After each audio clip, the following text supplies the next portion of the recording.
Hello everyone, tense को सीखने के सीक्वेंस में नेक्स्ट पार्ट टेंस का आता है पास्ट परफेक्ट कंटिन्यूअस टेंस। देखिए, पास्ट परफेक्ट कंटिन्यूअस टेंस में दो पार्ट हैं, एक तो परफेक्ट और एक कंटिन्यूअस। जैसा कि प्रेजेंट परफेक्ट कंटिन्यूअस में भी डिस्कस किया था हमने, तो इसके हिंदी वाक्यों के लास्ट में भी पास्ट कंटिन्यूअस की तरह रहा था, रही थी, रहे थे हमें देखने को मिलता है, और साथ में यहाँ पे समय दिया रहता है। जैसे एग्जाम्पल में देख सकते हैं कि वह सुबह से खेल रहा था, ओके, क्यों मॉर्निंग से सुबह से खेल, साथ में समय दिया रहेगा। अंतर ये रहेगा कि अगर टाइम के साथ टाइम गिवन है कि वो वर्ब कब से चल रही थी, तो वो आपका परफेक्ट कंटिन्यूअस का है।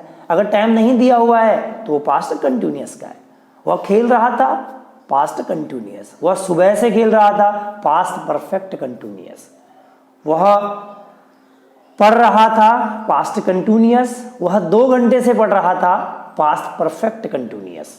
तो ये इस तरीके से आप इनकी पहचान कर सकते हैं। अब बात रही कि इंग्लिश में जब इन सेंटेंसेस को हम ट्रांसलेट करेंगे तो रूल क्या रहेगा। तो देखिए, जो पास्ट परफेक्ट है उसकी हेल्पिंग वर्ब ली जाएगी। पास्ट परफेक्ट की हेल्पिंग वर्ब क्या होती है? हैड होती है। और बीन बजा के उसकी शादी कर दी जाएगी किसके साथ? पास्ट कंटिन्यूअस की मेन वर्ब के साथ। और कंटिन्यूअस की मेन वर्ब क्या रहती है? फर्स्ट फॉर्म में ING, first form of the verb plus ING रहने वाली है। ओके, तो इसके बाद आएगा प्लस ऑब्जेक्ट, जैसा कि आता है वर्ब के बाद ऑब्जेक्ट आ गया।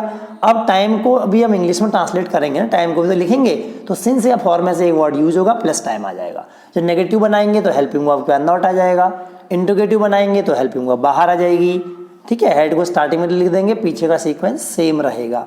तो यदि आपने पिछले वीडियो सारे टेंस के देखे हैं तो यहाँ अगर आपको एफर्मेटिव का रूल लिख के दे दिया जाए तो बाकी रूल्स तो आप खुद ही कर सकते हैं। आप अगर आपने नहीं देखा हो तो आप सीक्वेंस में जो पिछले टेंस के पार्ट थे उन्हें जरूर देख लें।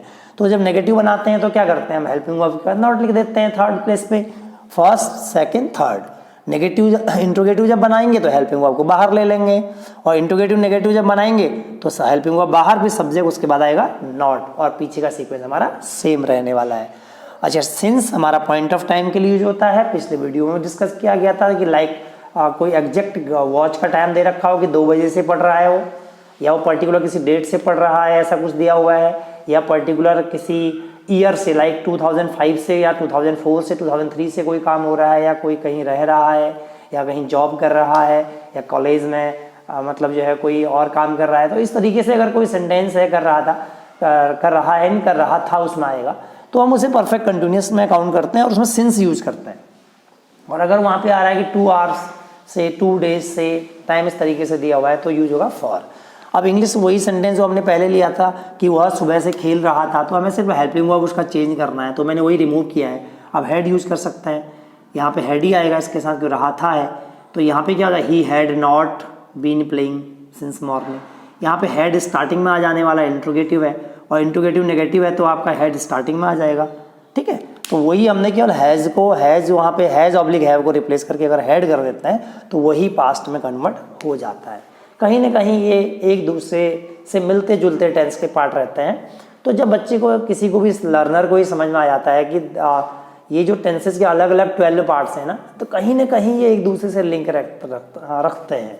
जैसे कंटिन्यूअस के जितने भी पार्ट्स हैं सभी की पहचान में आपको रहा मिले, रहा था, रहा है, रही है, रहे हैं, उधर हो जाएगा आपका पास्ट में रहा था, रही थी, रहे थे, फ्यूचर में हो जाएगा रहा होगा, रही होगी, रहे होंगे। वर्ब की फॉर्म सेम रहती है लगभग, आपको केवल हेल्पिंग वर्ब चेंज करनी पड़ती है। तो it is very easy to learn.